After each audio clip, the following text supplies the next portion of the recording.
I've been described as, being vivacious, buoyant. Some even say extra, but that's just who I am. I negotiated very hard. I got it. And when I got to Bermuda, I gave it to my boyfriend. Okay. And so when we separated, because let's stop there. Our brothers used to bully the girls, Yeah. but Terrible humans.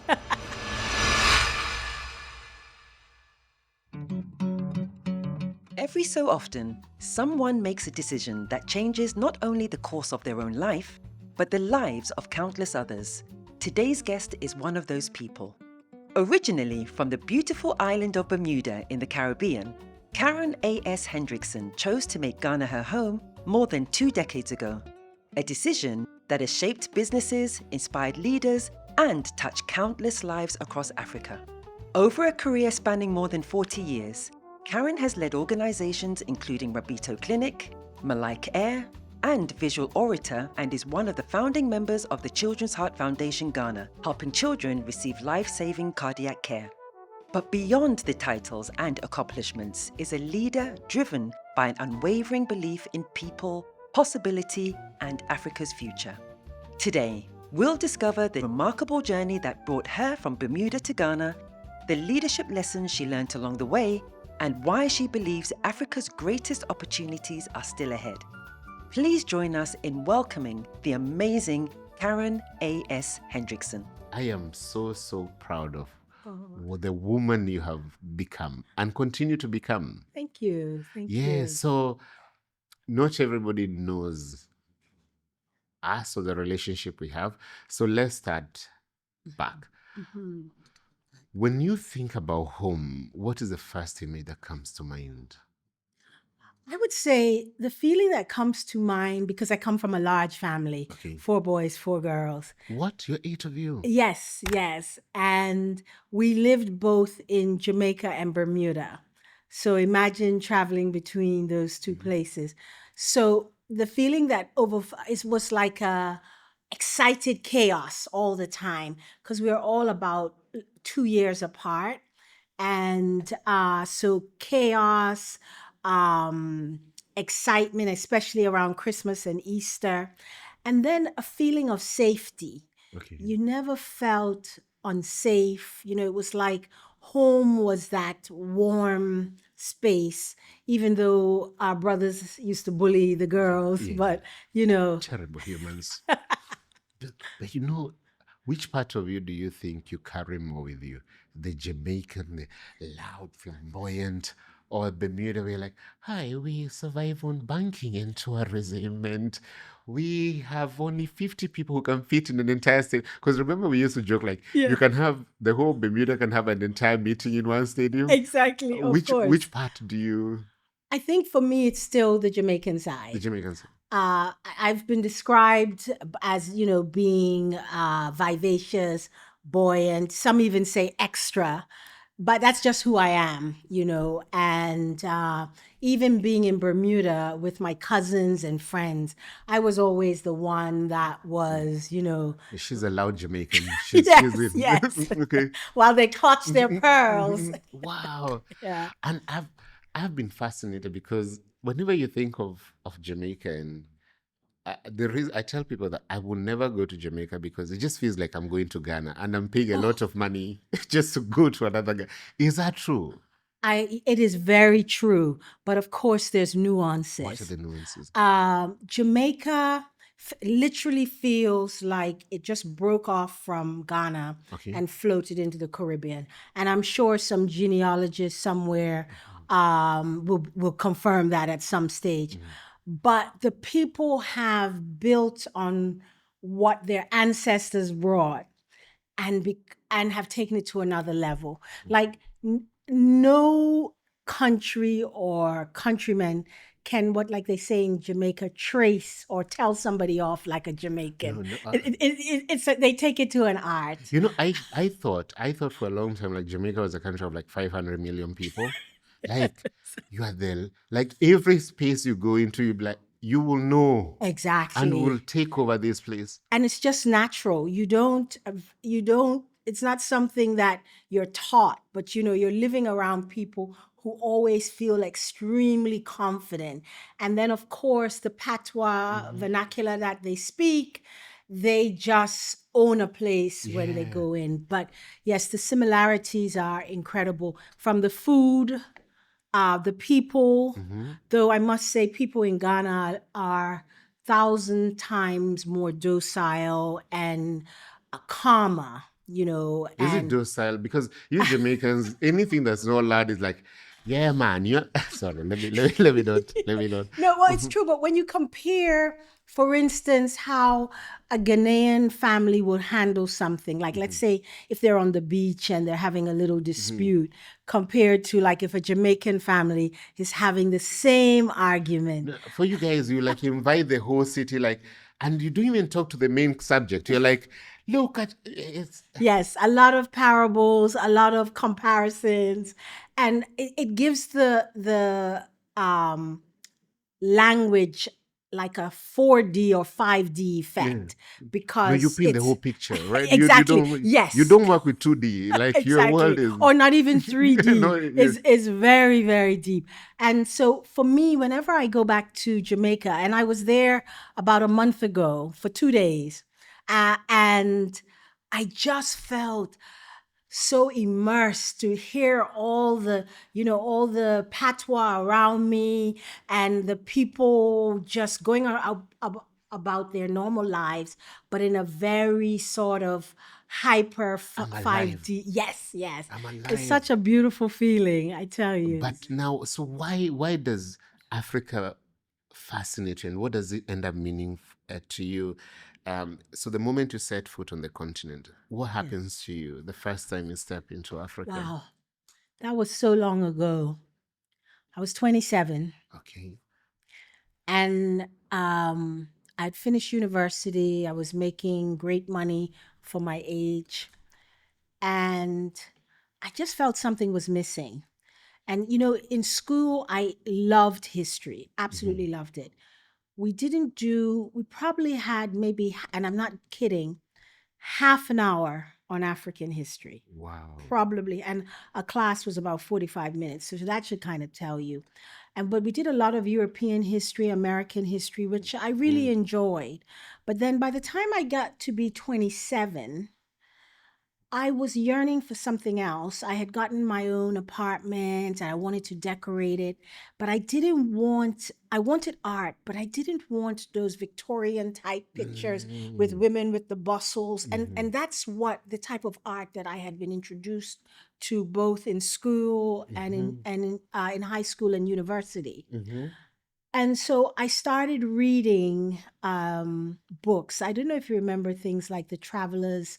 They have these Travelers guides that, and I read a line in there that said, the best art to find is in Cameroon. And I was like, ooh, Cameroon, that sounds interesting. And I decided I was going to go. Didn't know anybody. I asked my friends who would come with me. Nobody. It was like I was moving into it's like I was going to the moon. Wow. So I went all by myself with the aim of seeking out art pieces, sculptures, and things like that, which I did do. And I had such a feeling of belonging. Oh my God, I can't even explain it. And one of the ladies who worked at the front desk at the hotel that I stayed in, she couldn't believe that I'd come alone, for one. And when I told her what I was looking for, she happened to be off the next day. She said, I will take you to places where you can get art. So that's where I discovered like brass sculptures and beautiful paintings, oil paintings, and things of that nature. That trip back home, I had nothing but art pieces in my luggage. Mind you, in hindsight, they weren't like the, multi-million-dollar art pieces that now people go after. These are things you could buy in the market. I loved being able to negotiate because even though I wasn't as fluent with French as I should have been, given that I had an O level and an A level in it, we all understood numbers. So I remember us having calculators and stuff. And so I had a grand old time. That trip was 6 weeks. I was here for 6 weeks. 6 weeks for the 6 first weeks. time. I had saved up all my vacation. I toured so many different places in Cameroon. And if the lady at the front desk couldn't go with me, she got a friend to go with me. And this is just because, I want to decorate my apartment. Exactly. And one of the things I did, which I actually regret now, one of the most beautiful pieces that I purchased was an old gentleman. Statue was about this tall, brass, carrying fish on his back on a pole. You could see all the character in his face, the beard, everything. Oh, what a beautiful piece. I negotiated very hard. I got it. And when I got to Bermuda, I gave it to my boyfriend. Okay. And so when we separated, because let's stop there. Why? Because Because it's like, he loved it. Okay. He loved it. I mean, this was such an exceptional piece. But you know what? Like, okay, sorry, Karen. I know your husband loves you dearly, but if I gave you, like, what do women value? Like, big things that you value, like. Let's say if I give you like a $5,000 gift and we break up, I'm coming back for it. Well, I kept debating whether I should do that. But my friend said, no, Karen, you gave it to him. It's not as a boyfriend. Yes, as a But now. Well, yeah. And I've never been able to find a piece like that again. Is the Okay, let's not talk about it. Yes. So he could be watching this. By the way, I hope you're taking care of it. Yes, I'm sure he is. I mean, it is definitely, because we're talking more than 30 years ago. And luckily... And I'm sure, I was hearing this story. There was this guy who, I think he had been sent by... I think either a British museum or something. Okay. So you come around, you loiter around. So he was in Senegal. And apparently, in Africa, sometimes we don't understand the value of these things. What you have, because it's all around you. On the ground. So he takes the piece, takes it back home, worth $5 million. Wow. So we need to do some investigation on this brass piece. Wow, yeah. It could have come from another kingdom within. Yeah. But no, the person who made it was actually selling it. Okay. So, but, I mean, goodness, that's... Yeah, we could be sitting more with than some 30 years ago. But I mean, it was an exceptional piece. If my boyfriend at the time sees this and wants to give it back to me, I'll happily take it. But even to transport it now, what I would have to pay in overweight, that, in those days, it's okay. Yeah. People just, especially if you really weren't carrying anything else, But that was just such an exceptional find. But I got other things too, like a brass fertility doll, which I did keep. I still have to this day. Wow. And so it's things like that drew me to the continent. And when you went back, was this sense of like, oh, have you brought voodoo with you? Or No. Was it like, ooh? No. People were just fascinated. You could have become an art collector or dealer, isn't it? Absolutely. And that's the thing, which is why I also kicked myself, because people were like, they'd be willing to buy from me because I brought back a number of pieces, many of which I still have today. And people would say, oh, the next time you go, people were always asking me that. But I was of the mindset that when I shop for things, I wanted it for my own collection, because there's a lot that goes into buying things in a market. It's not just, oh, I like this, I'll take it. You first of all, you have to get to know the vendor, and then there's the negotiation dance. And have you noticed? I was so. You remember I told you that my fear is by the time we finish this, you will not have a job. It just seems like your youthful years were just a series of bad decisions. You could have become a billion. But I've come to realize, like, especially in West Africa, it's not even about money. Like somebody can tell you, listen, the way you talk to me, I don't like it. Take your Well, money and go well, away. this Like is it. it's This is it. And that's why you have to build that rapport. Yeah. And you have to be able to, like, you're negotiating hard, but also make it like fun. there has to be dignity. Yes. And somebody can even come and say, you know what, I like you so much. Take it. Like this. that's never happened to me, but Okay, let's not. You know what, Karen? If we are not careful, we would never live. okay. So now, having lived between these cultures, because we could mention a number of countries, but Yes. where would you say that you've primarily lived in? I think at this point in my life, it would be Ghana and Bermuda. Okay. But, I've also Jamaica, Canada, the US. I've spent large amounts of time there. But right now, because I've been in Ghana now for 24 years. 4 years. Yeah. Do you have a passport? Pardon? Do you have a passport? No, not yet. Do you Not plan yet. to? Probably. Probably. Yes, Okay. yes. I just want to get my indefinite and then, Okay. yeah, Okay. step by step. Hello, if you're listening to this and you work, so having lived between cultures, between Yes. countries, industries, and identities, do you think that in a way that has made it easier for you to belong anywhere or harder to belong anywhere? I would say it's made it easier because I'm one of those people that I like to immerse myself in wherever I find myself. Because, like, even in Ghana, for instance, there are so many subcultures within Ghana that having the opportunity to spend time in little towns and villages, getting a sense of the people, those things shape you for the rest of your life. For instance, if I could just share this little story with you. When I was at Soft Tribe, we received a grant to be able to go and find out and this is how long ago it was, if cell phones, if they were introduced, if they could be helpful to the farmers in remote areas. And I was selected to go and basically interview some farmers organizations in very remote parts of Ghana. And one of the villages I went to, no electricity, no, definitely no place to charge a phone or anything like that. And with the help of a linguist, I sat with the farmers of the community. They had a farmer-based organization, and we talked at length and back and forth, so that I could find out how they would use it. And as I was leaving, so we finished and everything, they thanked me. As I was leaving, I felt this tug on my skirt.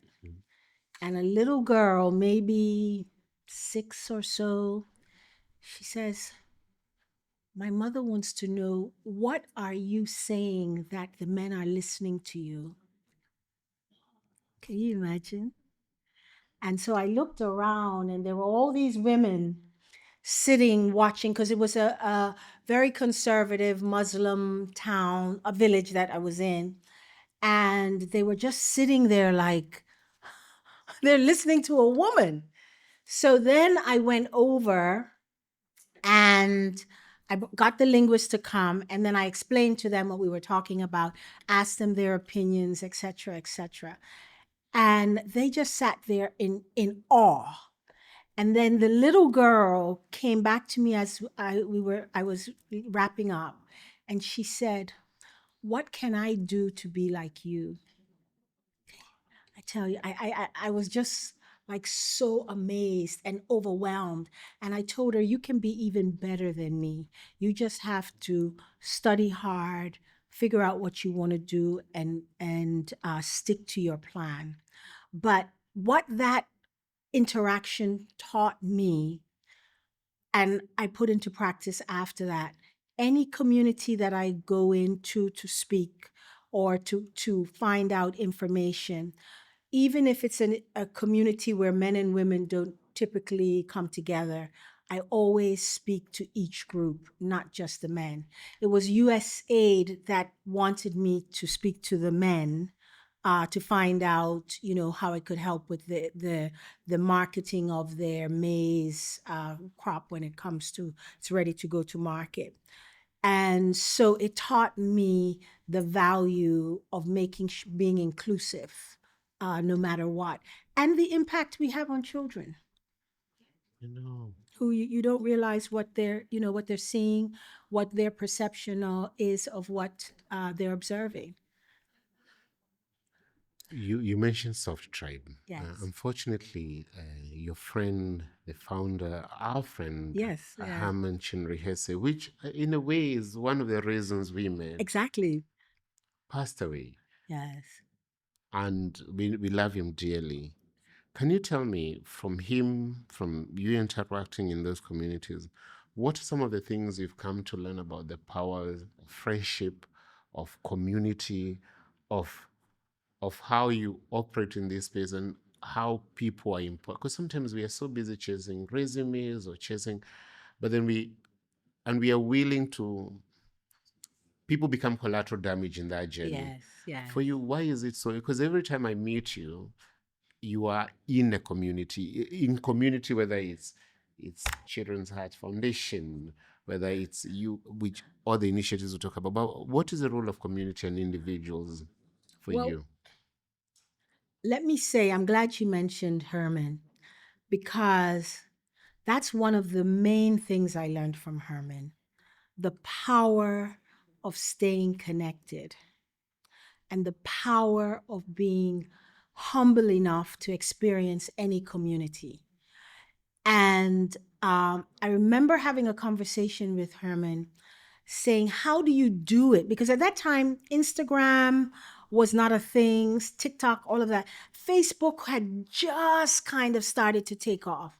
And I said, how do you do this?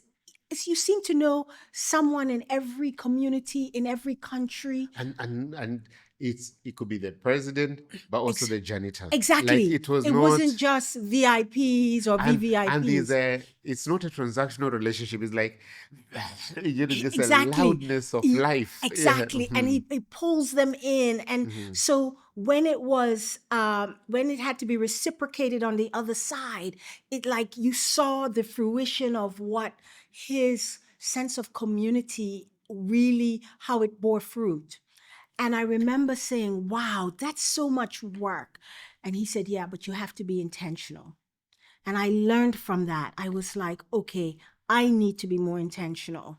And so I've really worked on, I'm still not good at names and towns and all of that, but I do go out of my way to make sure that I connect with people on different levels, even if I don't speak their language. So whether it's a smile, a good morning, good afternoon, and if I can remember their name, using it. But the other thing is, and this is the big thing I learned from Herman, to be able to go into any community without airs and graces. So when I tell people, for instance, like, I'm a foodie. Oh, yeah. And which, by the way, I just find that is a corrupt term for people who just are greedy, right? Like if you love food, you just say, I'm a foodie. And I'm like, because I think actually the two of us, every time we meet, we are eating. Oh, exactly. So I'm also a foodie. Oh, definitely. And we're not afraid to try different things, Yes. And the other day I saw online this little hole in the wall in Jamestown. And I reached out to my friends to say, let's go to this place. They only operate, I think, on Wednesdays and Thursdays or whatever. And, they cook in the backyard, etc. My friends were aghast. What? You would do that? But so none of them came except for one. She decided to come with me. She said to keep me safe. And she was shocked that I knew my way around old Jamestown. And she was like, how do you know where you're going? Bermudian. And I said, my friend Herman, when it was Hummelworth season, he would say, Karen, come, let's go. Let's go to my family home. Let's this. And we'd have to park somewhere far out and walk. And then I had another friend who, he's in the travel and tour business. So when they would have the festivals, he would take take me under his wing and we go and translate the songs, what they meant, what the young people are doing, why the men are dressing like women.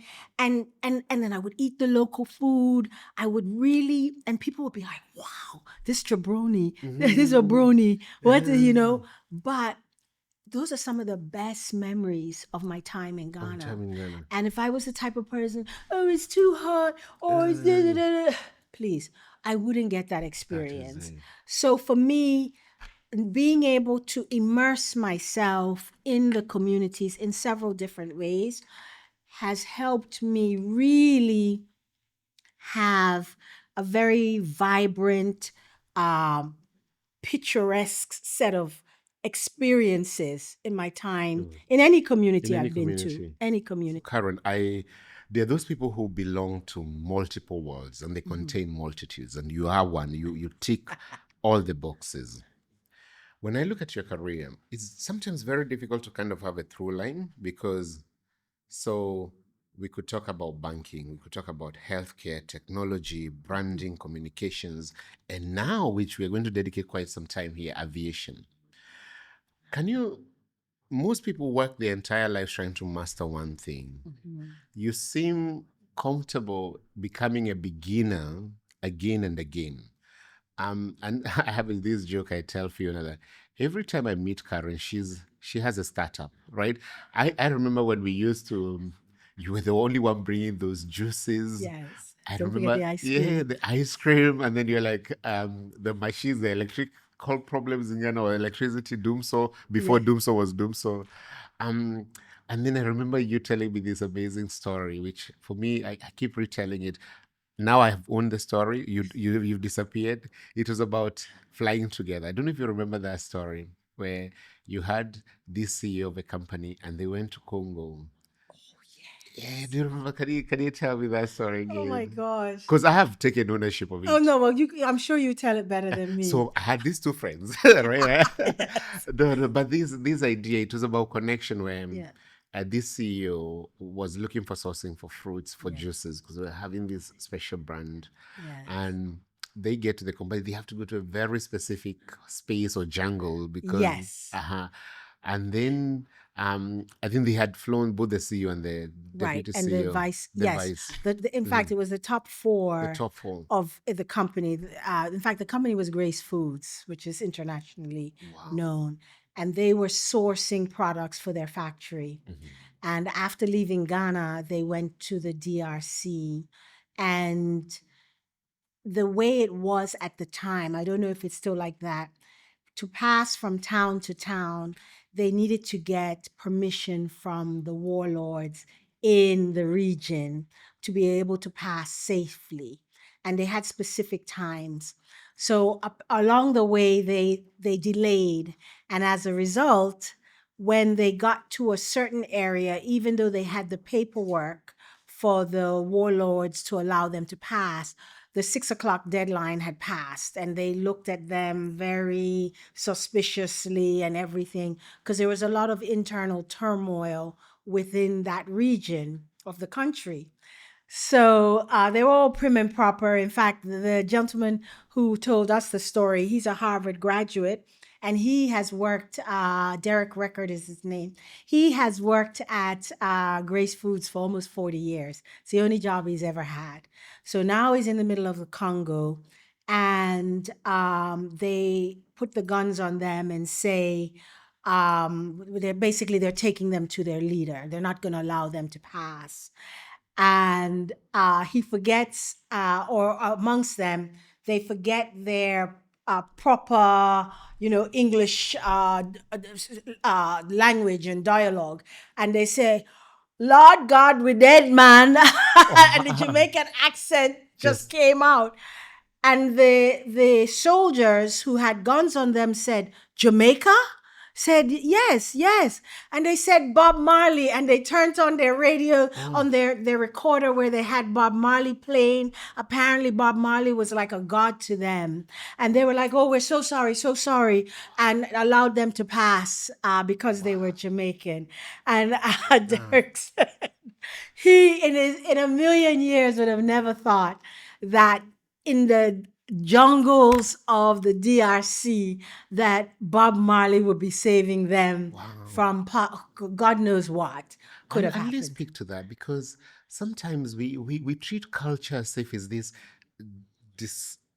just an afterthought. Like culture is, yet it is the one thing that almost makes us human, right? Because we are so busy focusing on either the GDP and what the bottom line is, but we forget it is culture that travels. Yes, It is culture that exactly. gives us our humanity. And connects And us connects and us. connects us. And I think that's so important. And the thing that I've learned about culture, Kamal, is that culture it's a macro term, because each community in every country, even ones as small as Bermuda, they have a unique set of cultures. And when we try to paint like the cultures of a community or country with a single brush, you lose the essence, or the, you know, that special sauce that makes them unique. And that is one of the things that I so treasure here in Ghana, because, you know, I've spent time in the north, and the upper west and the upper east. Their cultures are similar, but they're very different. Very different. Very different. And then when you come down to Accra, which is developing its own types of subcultures because of the influx of people from all the different parts of the country. So you really get an incredible, vibrant, evolving culture that's happening. And that's why I say to people, if you really want to savor Ghana's culture, go to a funeral or a wedding. You will, depending on who has passed or what the occasion is, you will get a sense of what that culture reveres, and what brings people alive. And I so enjoy that. I just can't even tell you. So let's talk about culture in that Yes. sense. You know, you are Bermudian, Jamaican. Yes. Your husband is Nigerian. Yes. Jamaica, Nigeria. Let's be honest. These are the loudest people on earth. Okay? I have met your husband. I love him dearly, Richard. Who wins the cultural arguments in the house, and what has the multicultural marriage taught you about identity, compromise, and maybe even love? Well, I would say compromise is the name of the game. We are both very stubborn, very loud individuals, but you have to pick your battles, so to speak. And I'm very lucky in that my husband really isn't a traditional Nigerian, maybe because he spent so many decades in the US. But when he comes to his food, of which there's a select number of foods that he likes, and that's it, you can't argue with him. Don't try to introduce This is the time, anything. like, I'm a foodie. We need to, our palate needs to be, no. Never. Oh, Give me look my at you bun, like, that yes, is. exactly. And simple things like even onions, he doesn't even want to see it written on a list. So you just learn to adapt that way. And then also, I think, but from a culture perspective, I am more fascinated, particularly about Nigerian culture, than he is, because I think he grew up around it. And I am learning it through Instagram or when I visit. And I'm forever sending him things like, oh my gosh, where is this? Or how can I want to go to this. And he'll say, okay, I'll set it up for you. But I don't really see the big deal. That's because he's used to It's it. funny because I find it fascinating. I keep saying this to everybody, that Nigerian music, for example, has done more for African diplomacy than all the other meetings. Exactly. My friend, my college mate from Bermuda, I remember we were talking about her when she came. She flew all the way from Bermuda to come and watch Burna Boy, right? yes, You know, during the and you're like, you get, when I'm in Lagos, right? Like, you almost get angry, like, don't you people see what you have?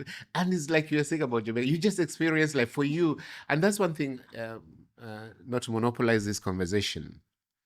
The difference between, whenever people ask me, okay, why aren't you in Canada? Why haven't you moved to Yeah. Britain or all these places? I say that in Africa, culture is not something you go to a museum to witness. Look at the way Karen is dressed. This is not like a performative dress. Thank you. This is just this is another Wednesday. day. This is Yeah. you know what I mean.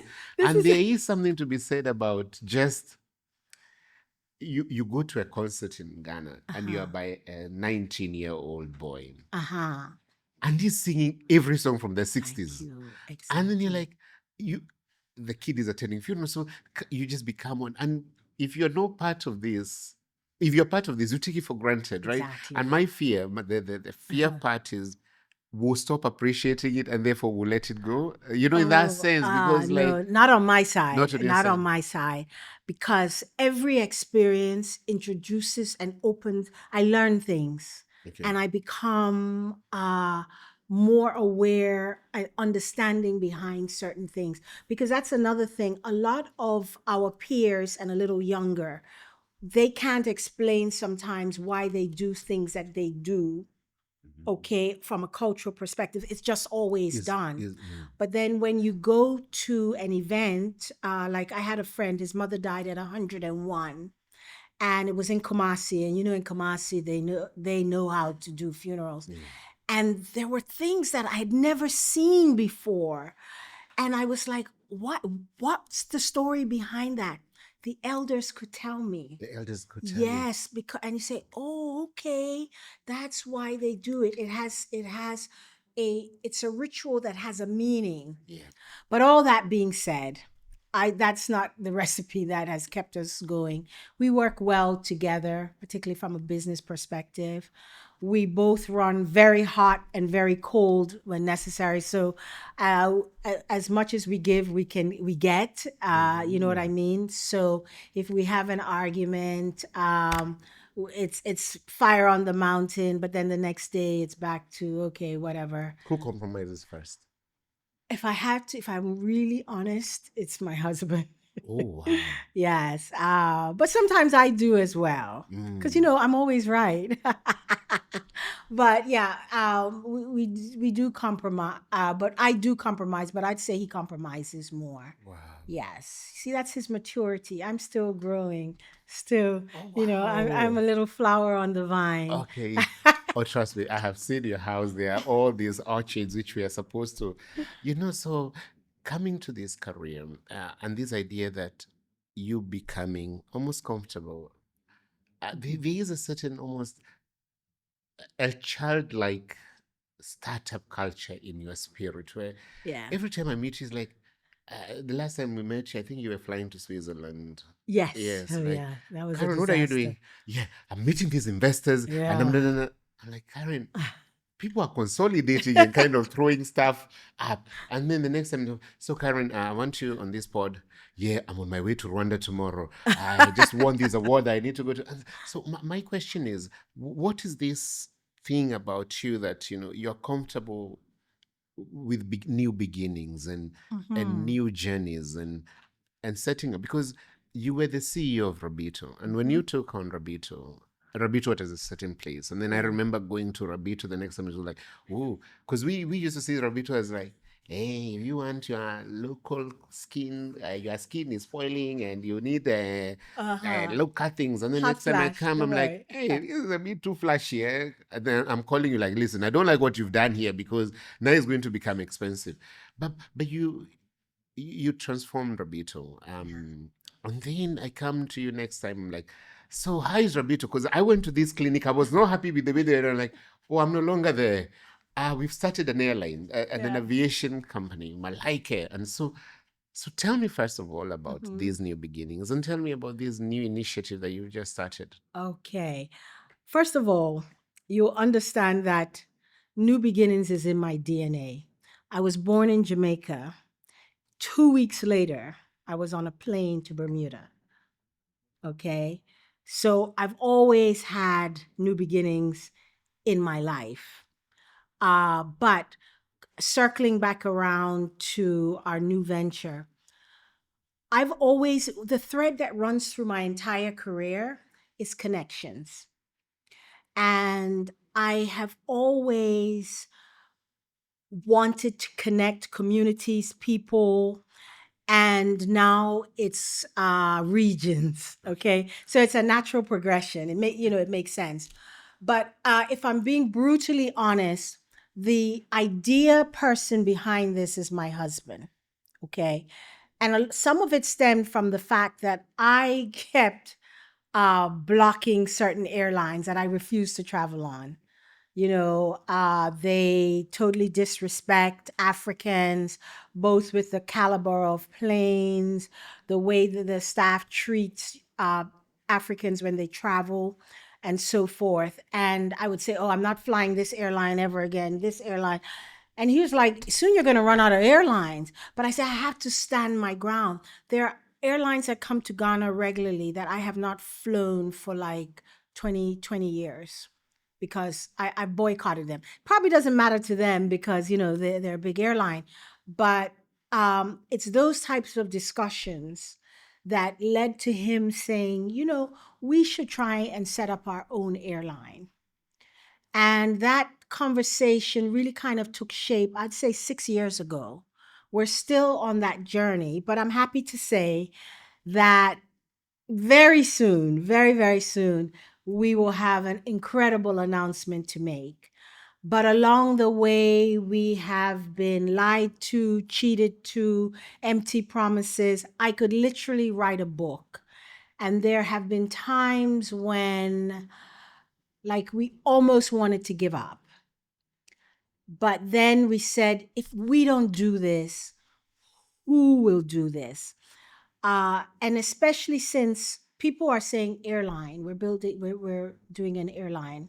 We've got licenses to do an airline. But in my mind, Kamal, we are actually building an aviation ecosystem. Okay. So let me put it in an easier way to understand.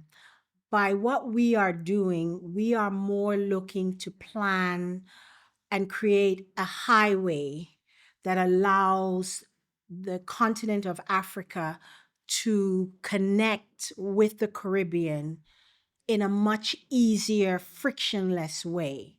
So business to businesses, relatives who've never been able to meet with each other because the gods that be won't give them not even a transit visa. All of those things disappear once our airline takes off. Not to mention cargo, not to mention being able to create family reunions in places that people could never dream of going to. Because I don't know if a lot of Ghanaians know this, but when Kwame Nkrumah took Ghana to independence, or I like to say back to independence, because they were independent before, I'll just say the British, the colonialists came. Another verb came to mind, but I'll leave that one out. Done. And Kwame Nkrumah turned to people in the Caribbean to help build the infrastructure in Ghana. Trinidadians, Jamaicans, Bajans, because he had met them in university. And so the engineers and things, they came, and they came in many cases with their wives at that time. And they now have children here. But many of the children and great-great-grandchildren, they've never been able to go back home because that transit visa has been an obstacle. So, and you know what's fascinating? Oh my gosh, and this is a bit of diversion. But I was approached by a group from the Volta region, and they had evidence showing that I and most of Bermuda was directly related to the Volta region when it was in its heyday. And I was very skeptical at first until they brought proof, because the plantation owners kept records. Who came from where, what, etc., because taxes had to be paid on the human capital that they were raping from their countries. But a lot of people don't know that for the Volta region, many of the people that were initially taken, they were told that they would work the ships because they needed people to know. Oh, that's a whole history in itself. I can connect you to these people who have studied this to the nth degree. We invite them here. Oh, absolutely, Please. absolutely. I think we can make this happen. Yes, honestly. And so when they approached me, they were able to tell me about my heritage back to the Volta region. Wow. Isn't that fascinating? And if for somebody like you, I've always, and I don't want to dwell too much on this, but one of the things I have never been able to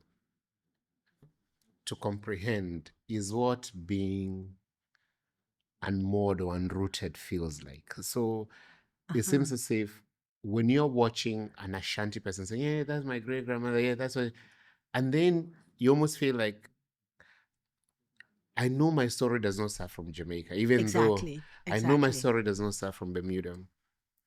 I have cultural connections and whatnot. First of all, can you tell me what that does to a people?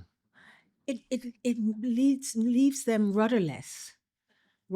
And that's why I think a lot of particularly young people feel lost, and they look for solace in drugs and alcohol or reckless behavior. And that's one of the things that I have to credit my parents with, because we were deeply rooted in who we are, both on my father's side and my mother's side. And so when I moved to Bermuda as a young child, like I'll say permanently at the time, at 11, Jamaicans were not very well received. You see what's going on in South Africa? It wasn't quite that bad, but definitely there was a lot of hostility. When you went to Bermuda? When we went to Bermuda. In fact, they had a derogatory term called jump up. Okay. And they would never even consider going to Jamaica, even though there were Jamaicans coming to Bermuda to work and help with the development of the country. Is it so? Let's say, for example, the person I was saying was in my roommate at some point, in my flatmate. She was completely. Sometimes when we're coming from this part of the continent, we can be ignorant in our language, but she was completely white. Yes. And then I meet Karen. She's oscillating between the two worlds. Then I look at the Jamaicans, and I can almost, that's what I was saying, I see Ghana. Yeah. That's why I was I want to touch on this colorism, but like when you're going to Bermuda, is it the white population that is telling you that, is across the country? No, it's the blacks. In fact, the whites didn't get involved in that at all. It's the black people. Yes, but you have to understand the psychological mindset that they instilled in Bermudians to make them feel that they were better than the rest of the Caribbean. So this is exactly like South Africa, where you're saying, I know we are oppressing you with this apartheid system, but you are better than the rest. So when you see black South Africans hating on the rest of the country, I'm like, actually, in a way, television is introduced to South Africa in the 1970s. You're almost completely closed from the rest of the continent. So you engage with them as if, I know the white people are here, but we are here, and the rest of you are. Exactly. So Bermudans was very much like that in the 60s, 70s, 80s. And I remember, like I said, there were 8 of us. We'd be walking as our group, and you'd hear people saying, "Oh, jump up! Look at the jump up." What does jump up mean? Jump up. Well, in Jamaica, when people dance and so it was a derogatory term for Jamaican. Okay, typically by kids by our age, but it was coming from their parents.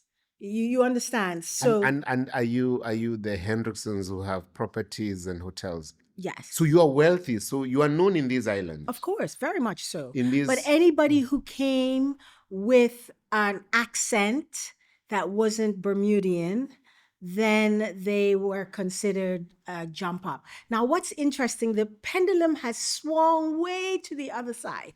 Now, the young people and everybody wants to travel to Jamaica. Everything is, Bob Marley and this. It's completely swung the other way. There was a time there was this famous artist who was completely whereby he sang everything in Patwa, who Yes. was the Bermudian, I can't remember his name. I'll try Oh, to remember his name. But so now it's cool to be. completely different. Very cool, super cool. Things I used to look down on, like carnival or street fairs, So it's these are become uncultured things because we are British and we are prime and proper. exactly. But so Oh, you see, but then because over time people start to they start to travel more and they start to experience things. When they see coming out of Jamaica, the Usain Bolts, the Bob Marleys, so many people who excel, then that's what I think has led to this shift. Plus, now here's the funny thing: Bermudians started sending their children to Jamaica to school because they had the better education and things like that. so was when you, I keep saying you guys, not knowing that you occupy both spaces, was you a busy feeling better than everybody else? Everybody else was developing in that sense, like in terms of institutions. You mean in Bermuda? In Bermuda. Absolutely. Our cost of living is high, but our per capita income very high, one of the highest in the world. So the colonial masters convinced Bermudians, even to today, because we're still a colony, that you've got it better than the other Negroes. Look how you're living. Look at, Everybody wants to come here and yes, open exactly. banks and So why would you want something like independence? So, and when they've had referendums in the past, it's always been voted down because the parties that didn't want it would say, "Do you want to be like Jamaica?" you want to be like Haiti. Yes. Oh, exactly. Oh, what? Really? Look how good you have it. You can go to the your UK passport anytime. takes you anywhere. Exactly. But you see, and this is part of the reason why, for me, I had to leave Bermuda, because it's the freedom of the mind is the most important thing to me. And I wanted to be in a place where I'm around my own people.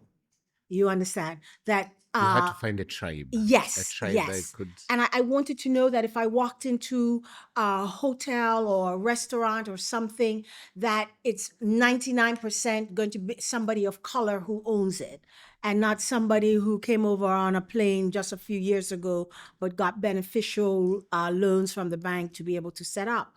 And one of the things that I noticed from my Bermuda friends who visit me quite a lot here in Ghana, when we go to nice places, they'll say, "Is this owned by a Ghanaian?" You know what, Karen? I'm going to catch you there. I thank you. You've finally given me the words to articulate this.